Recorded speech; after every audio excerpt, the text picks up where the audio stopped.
pendidikan yang bisa menjadi generasi hal ini terjadi karena kami memiliki kesulitan dalam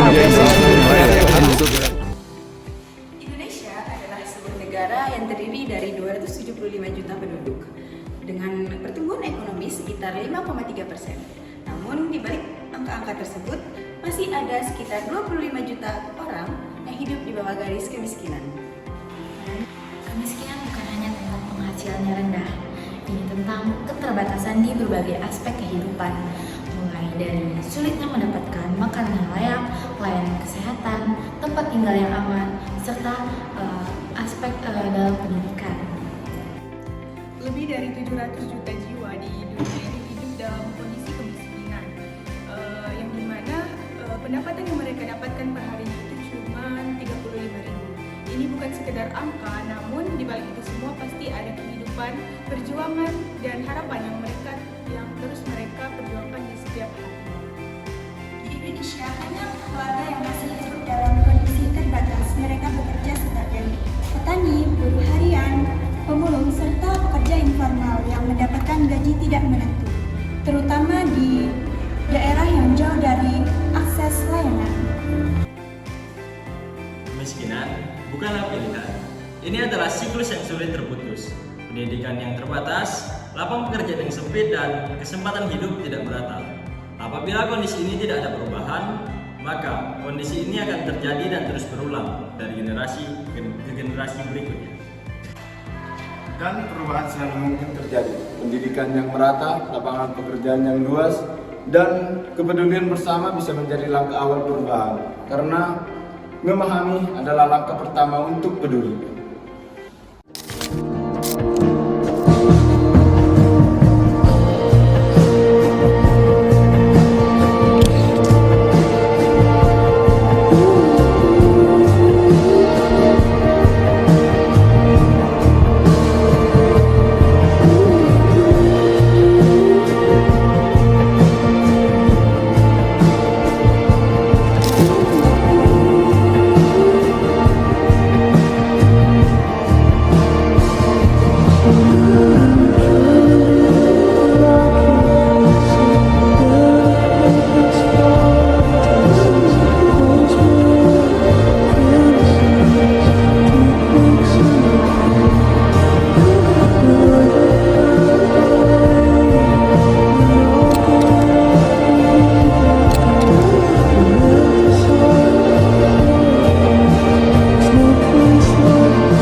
Rosia sudah 54 tahun dan sudah 7 tahun ia berjualan buah di tempat yang sama, tepat di depan SD 5. Setiap hari ia mulai buka sekitar pukul 10 pagi dan tutup ketika stoknya sudah habis.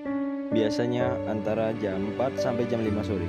Tidak ada yang istimewa dari rutinitasnya, tetapi justru konsistensi itulah yang menghidupi keluarganya selama bertahun-tahun. Setiap hari ia menyediakan sekitar 100 buah, jambu biji, dan beberapa jenis buah lainnya. Di hari yang bagus, ia bisa menjual sampai 150 hingga 200 porsi. Tapi tidak setiap hari begitu. Penghasilannya naik turun dan seringkali sebagian dari hasil jualannya langsung terpakai untuk kebutuhan pokok rumah tangga, sebelum sempat dihitung sebagai keuntungan. Rosia tidak bekerja sendirian, suaminya juga berjualan buah, tapi di lokasi berbeda, di dekat Muhammadiyah 2. Sementara anak mereka yang sudah dewasa menjalankan usahanya sendiri. Berjualan omelet, satu keluarga, 3 titik usaha, masing-masing bergerak sendiri, tapi tujuannya sama. Yang terlihat dari keseharian Rosia adalah gambaran nyata dari jutaan pedagang kecil di Indonesia yang tidak punya gaji tetap, tidak punya jaminan penghasilan, dan hidupnya sangat bergantung pada berapa banyak yang terjual hari itu. Tapi ia tetap buka setiap hari di tempat yang sama selama 7 tahun. Itu bukan hal kecil.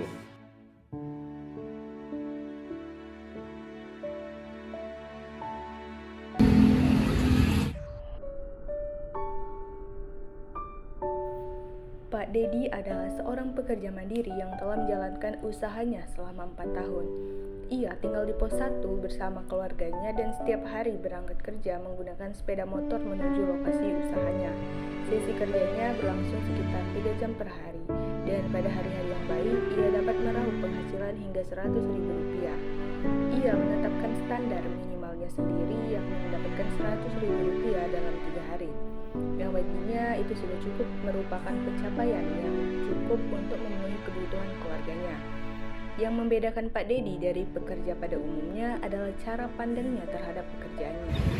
Ia tidak melihat dirinya sebagai pedagang biasa, melainkan sebagai seorang seniman. Nah, baginya karya yang ia hasilkan bukan untuk dijual, melainkan merupakan ekspresi seni yang ia tawarkan dalam bentuk layanan. Ketika pelanggan memesan sesuatu darinya, ia memaknainya bukan sebagai transaksi jual beli, melainkan sebagai apresiasi atau jasa dan keahliannya.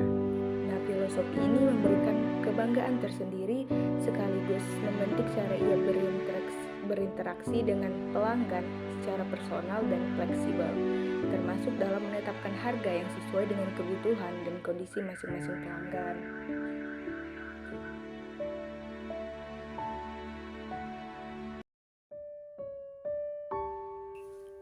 Pak Dedi merupakan sosok yang belajar secara otodidak dan memiliki jaringan pertemanan dengan rekan-rekan dari Bandung. Ia berasal dari Pulau Berhala, sebuah pulau yang dikenal sebagai destinasi wisata. Dalam kehidupan keluarganya, istrinya bekerja sebagai petani dan mereka memiliki 3 orang anak. 1 sudah bekerja, 1 masih duduk di bangku SMA, dan 1 lagi di SMP. Dengan penghasilan yang tidak menentu namun dijalani dengan penuh kesadaran dan makna. Pak Dedi mempresentasikan sosok pekerja informal yang memadukan nilai seni, kemandirian, dan tanggung jawab keluarga dalam satu kehidupan yang sederhana namun bermartabat. Krisnawati, 21 tahun, adalah seorang perantau dari Sekayu, Sumatera Selatan, yang kini menjalani kehidupannya di Jambi bersama suami dan anak-anaknya. Setiap pagi, ia memulai harinya bukan dengan santai, melainkan langsung bergerak menyusuri jalanan dengan berjalan kaki, membawa barang dagangan yang ia jual satuan demi satuan di pinggir jalan. Tidak ada toko, tidak ada lapak tetap, tidak ada kendaraan, hanya langkah kaki, tenaga yang tersisa, dan tekad untuk pulang membawa sesuatu bagi keluarganya.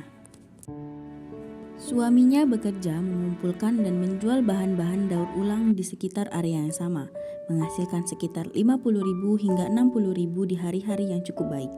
Krisnawati melengkapi penghasilan itu dengan berjualan barang satuan, membeli per unit seharga 8.000, lalu menjualnya kembali seharga 12 hingga 15.000. Marginnya kecil, volumenya pun tidak besar, tapi dari selisih itulah ia bertahan, hari demi hari, tanpa target yang pasti, tanpa jaminan hasil yang sama setiap harinya. Kisah ini terasa begitu berat, sekaligus begitu manusiawi adalah konteks di balik semua itu. Krisnawati adalah ibu dari 4 anak, semuanya masih sangat kecil dan belum ada yang bersekolah. Yang tertua baru berusia sekitar 5 tahun, yang terkecil masih 1 hingga 2 tahun. Anak-anaknya kerap menemani atau bermain di sekitarnya saat ia bekerja. Dan di tengah semua itu, Krisnawati sedang hamil 7 bulan menantikan kelahiran anak kelimanya. Perutnya semakin besar tidak menghentikan langkahnya. Jalanan yang jauh tetap ia tempuh. Jam kerja yang tidak menentu, tempat-tempat ramai yang harus ia hindari karena macet.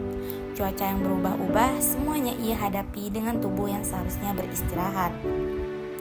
Tidak banyak yang tahu bahwa di sudut-sudut kota ada perempuan seperti Krisnawati yang memikul beban sebesar ini di dalam diam. Ia tidak mengeluh di depan kamera, ia tidak meminta dikasihani. Ia hanya berjalan karena itulah satu-satunya cara ia tahu untuk menjaga keluarganya tetap makan hari ini dan hari-hari berikutnya.